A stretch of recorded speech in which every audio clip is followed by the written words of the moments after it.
There are only 26 letters in the English alphabet. Master them, and you can spell any word that exists, whether it's cat or catastrophic, whether it's dog or dogmatic, it doesn't matter. There are only 10 digits that exist, 0 to 9. You master them, and you can solve any equation. Well, what if I told you that God's word has the exact same kind of foundation, and 90% of the body of Christ have never been taught what it actually is? Well, today, I'm going to give it to you, and by the end of this video, I'm going to also hand you a self-test you can run on your own Bible study to see if you've been building on the foundation or assuming what Scripture means during your study time, assuming you study. Hopefully you do, or at least you intend to after this video. Have you ever tried to read the Bible and it just doesn't click? Or even worse, have you watched two people read the same verse and walk away with two completely different meanings, and there's really no way to tell who's actually right? Well, I want you to think of a specific moment. Maybe it was a Sunday school class, maybe it was a family argument at Thanksgiving, maybe it was in the comment section where somebody quoted a verse with total confidence and it landed completely different than how you'd read it. And you didn't have a tool to check who was right, you just had a feeling. Maybe you still don't. And that's not a small problem. It's the reasons denominations split. It's the reasons families stop talking about faith at the dinner table. It's the reason that you've probably gone quiet in a Bible study more than once because you didn't trust your own reader of the text enough to speak up. And it's not just theory. I can't tell you the number of times I've watched well-meaning believers argue over the exact same passage on tithing. One of them convinced it's still a command, the other one convinced it ended at the cross, both quoting the same book, both raising their voice, and both walking away more sure of themselves and less sure of each other. Nobody in that room had a way to test which read was actually built on text and which one was built on what they wanted to be true. And here's what I want you to hear. You're not the problem. You were just never taught the system. So let's ask the real question. Is there an actual foundation to Bible study? The same way there's one for spelling and math. Because if mastering 26 letters unlocks every word and mastering 10 digits unlocks every equation, then what's the small set of things that unlock the entirety of God's word? And that's what we're building today. I call this the ABC method, not because it's literal letters, but because the same principle applies. You master a small foundational set and you can handle anything built up on top of it. And in God's word, that foundation begins with order. Then the 4 laws: addition, subtraction, multiplication, and my favorite, division. But here's the misunderstanding that I need to name first. Most people try to study scripture without ever learning the foundation. But would it be wise to try to divide before you ever learn how to add? And I need you to actually sit with this instead of nodding past it, because if that's you, it means every conclusion you've built so far has been built on guesswork, wearing a costume of conviction without the foundation for confirmation. You might have called it faith, but it was actually a shortcut, and it's okay. Because it's not from a lack of sincerity on your part, it's from missing knowledge of a process that you may never have been given. Well, today, we're going to fix that because we're going back to the first step. We're going to build this the way that God himself builds everything, starting with the first foundation called order. In Genesis chapter 1, verse 5, it literally says, "And God called the light day, and the darkness he called night, and the evening and the morning were the first day." I want you to notice before anything significantly happens in Scripture, God starts counting. Day one, not day whenever, day one. And if you look at Jesus reinforcing this same exact principle in the New Testament, in the book of Luke, chapter 14 and verse 28, he says, "For which of you, intending to build a tower, sitteth not down first and counteth the cost, whether he have sufficient to finish it?" In other words, before you build, you count. Because order always comes before revelation, every single time. And this is not a suggestion, it's a law. You break it, and everything you build after it is unstable, no matter how sincere you were when building it. Think about what happens when somebody skips this. They open a random verse, they feel something, they build a whole belief system on it, and they never once ask what came before it or what came after it. And I want to be the first to say that's not Bible study. That's Russian roulette with the spirit of error. This is why order comes first, because without it, you won't be able to complete the process that this entire method for your study is built on. Let's look at it. 2 Timothy 2:15, it says, study to show thyself approved unto God, a workman that needeth not to be ashamed, rightly dividing the word of truth. Look at the two words, rightly dividing. And here's what almost nobody tells you. Division. It is the highest of the four basic math operations, and it is mathematically impossible to divide correctly if you've never learned to add, subtract, and multiply first. Well, the word of God works exactly the same way. You cannot get truth out of it by trying to divide, to try and separate truth from error. If you skip the 3 steps that come before it, you're wasting your time. So let's walk through all 4. Not as some nice categories for a lesson, but as 4 governing laws. You break one and the next one doesn't bend around it, it breaks with it. So I'm going to show you what it looks like when somebody skips one so you can catch it in your own life. Law number 1, addition. Matthew 6:33 says this, but seek ye first the kingdom of God and his righteousness, and all these things shall be added unto you. See, whenever you prioritize God's word, addition begins. He adds peace. He adds clarity. He adds provision because these things align with his will. Now, here's what addition looks like when it's broken. Somebody who reads the scripture the same way they scroll social media, fast, looking for a highlight, never actually seeking first. Nothing gets added because nothing was ever sought. That's not humility. That's laziness wearing a religious outfit. Law number 2, subtraction. John 15:2, every branch in me that beareth not fruit, he taketh away. And every branch that beareth fruit, he purges it, that it may bring forth more fruit. Let me be the first to clear this up. Subtraction isn't punishment, it's preparation. Before God can add, many times he will remove things that do not belong. And I want to be direct with you on this one, because this is the law everybody tries to quietly ignore. See, nobody skips addition. Everybody wants more. And nobody skips multiplication. Everybody wants increase. But subtraction, people will fight, negotiate, and even try to spiritualize their way out of letting God cut anything from their lives. You're praying for growth while you're protecting the exact thing that's blocking it in the same breath. And I got news for you. If you've never let God subtract anything from your life, a relationship, a habit, a belief that you inherited but never tested, you won't be ready for what he wants to add. You're asking for a harvest while guarding the weeds. And at this moment, I want you to actually think of a personal thing that you already know needs pruning from your life. You've been avoiding it because it's comfortable. Hold on to the thought because we're going to come back to it. For now, we're moving on. Law number 3, multiplication. Genesis 1:28 says this, and God blessed them, and God said unto them, be fruitful and multiply and replenish the earth and subdue it. Now I want to move forward a little bit to the Apostle Paul in 2 Corinthians chapter 9 and verse 10, where he says, now he that ministereth seed to the sower, both minister bread for your food and multiply your seed sown and the increase of your fruits. This is why one person who actually studies right can easily disciple 12 people who never would have gotten it on their own. Moving on though to law number 4, my favorite, division. 2 Timothy 2:15 again, study to show thyself approved unto God, a workman that needs not to be ashamed, rightly dividing the word of truth. This is the highest law.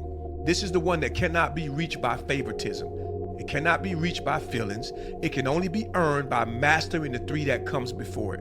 Now here's the reveal, because I want you to actually catch yourself in this. Out of all 4 operations, which one do you think skips the most? Subtraction. See, because everybody wants addition, multiplication. And if we're being honest, who doesn't want to feel like we're rightly dividing the word of truth from error? But nobody wants the pruning. But watch this. If you skip subtraction and you go straight to trying to divide, you're not dividing truth from error. You're simply dividing your preference from everybody else's preference and then calling it discernment. And that's the trap. And that's why 2 people can read the same verse and both walk away certain they're right, because one or both of them skip the operation that would have corrected them. Now let's make every bit of this concrete, because this isn't just math that we're talking about. This is a heart check. And I'm going to walk you through exactly what I walk somebody through if they were sitting on the other side of the table from me. Here we go. Here's a basic word problem. Sarah had 10 hours in her work week for free time. She spent 2 hours praying, 1 hour reading the Bible, and 5 hours watching Netflix. Here's the question. How much time did Sarah really give to God? And what does the allotment of her time say about her priorities? Now let's actually run Sarah through all 4 operations the same way we just built them. Let's do addition first. Did Sarah seek first? 3 hours out of the 10 went intentionally towards God, and that's not nothing to look at. But when 5 went to entertainment and 2 disappeared without examination, we can't actually call those 3 hours first. Addition was partial, we could say. Let's move on to the next part. Go through subtraction. What needs to be pruned? We shouldn't automatically assume every minute of entertainment is wrong, because that's not the question. The question is whether Sarah ever examined those 5 hours or the 2 hours she lost completely. And she needs to ask what was interfering with what she claimed matters the most. We're moving on to the next operation. Number 3, multiplication. What could Sarah have recovered, even if she accounts for one of those hours and invests it consistently? 1 hour that she would take and recover back can become 52 hours over a year. And then now multiplication has something consistent to work with. Moving on to the last, which is my favorite, division. Can Sarah rightly divide truth from error in her priorities if she cannot first honestly divide where her time went? She can feel confident about putting God first, but the numbers, they tell a different story. See, because confidence is not discernment. Confidence comes from evidence that has been properly examined. Once again, this isn't just math, this is a heart check. And if looking at Sarah's week already has you thinking about your own, I want you to hold on to that. I turned this entire process into a free foundation audit that you can use to complete your actual week. And I'll tell you how to get it at the end. But I want to show you something. Addition teaches you how to build up your faith. Subtraction teaches you how to cut off the interference. Multiplication shows you how God exponentially increases your impact when you obey. And division teaches you how to rightly divide truth from error, starting with the truth about your own work week. Now let's take the Sarah problem out of the hypothetical and put it on you directly. When Jesus was asked a trick question about taxes, he answered it with a principle that governs way more than money. He said this: render unto Caesar the things that are Caesar's, and unto God the things that are God's. That's a factoring statement. It means this: different things get sorted into different accounts, and each account has its own rate of return. Now here's the natural life version of the exact same law. If your job takes 30 to 40 hours a week for you to actually pay your bill, nobody expects a full-time paycheck for 2 hours of part-time effort. Your manager isn't confused about that. Your bank account isn't confused about that. Only in the kingdom of God do we act confused when we put in scraps and it produces scraps. There's so many believers who are trying to live off a part-time effort in a full-time kingdom. 2 hours here, a sermon clip there, a verse in a caption, and you're wondering why your discernment still feels thin, why your prayers may feel like guesswork, and why you still can't tell truth from error when it's actually costing you something to be wrong. It's not because God is withholding. It's because you've never rendered what the account actually requires. Now, I'm not putting a percentage on this. I'm not telling you it's an exact number for you. I'm telling you the law. Results follow investment.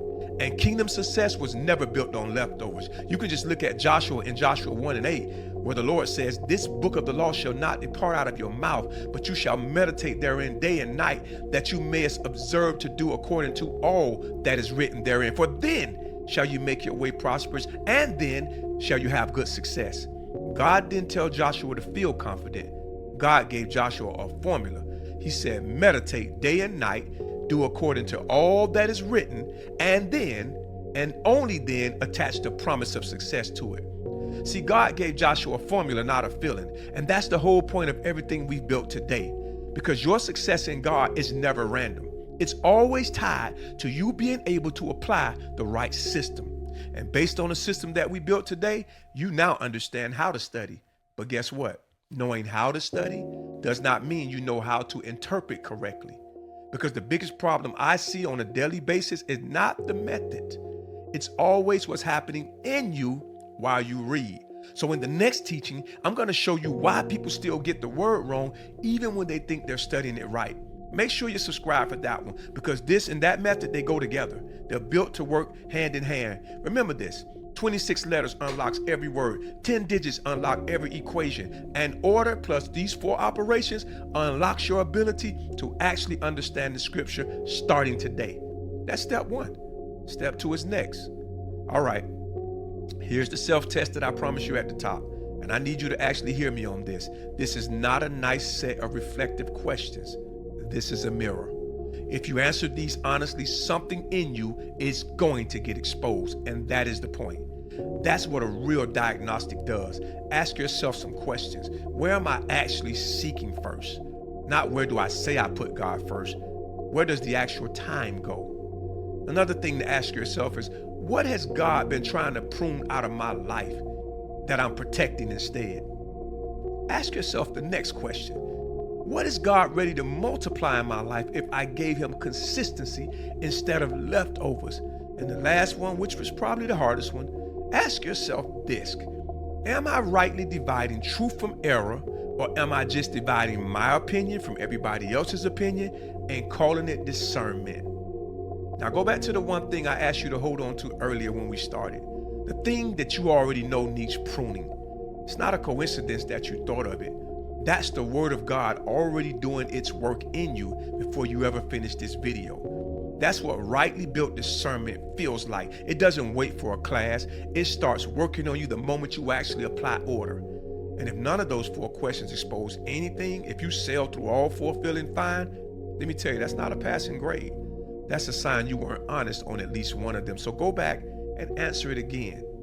You can write all 4 of the answers down on a piece of paper if you like, or you can just use my free Foundation Audit. It'll walk you through your real calendar, show you your screen time evidence, and it'll give you hours that you can account for and the ones that you can't. Because you may already know where some of your time went, but it may be the hours that you cannot explain that reveal where you need to put your attention first. The audit takes you through all 4 operations, and it helps you identify the parts of the foundation for your life that you need to give attention to. And on top of that, it'll give you a 7-day plan to begin correcting it. Once again, it's free. You can get it through the link below this video because it's pinned in the comment. And let me tell you, that's not homework. This is the actual foundation audit that this entire video was built towards. 26 letters, 10 digits, and now 4 laws that you can render against your life starting now, not someday when it's convenient, today. Hey, listen, thanks for supporting me. Be blessed. My name is Cedric Davis, and I am God's prisoner.